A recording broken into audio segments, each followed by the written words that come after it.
Що е тук при тебе? Не да знам. Гладен съм. Добре. Искам да ти нарежат салатка или да ти направя малко тараторче? Салатка. Искам да сложим и тия чорапи там. Клип ли правиш?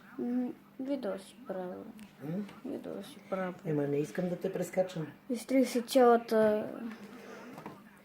цялата памет. Нямам повече снимки, нито видеа. За да ти обоя ли някакви чорапки? А? А защо не си обличаш панталонки и блузка? Сега. Вито кога каза, че ще се върне? На обяд.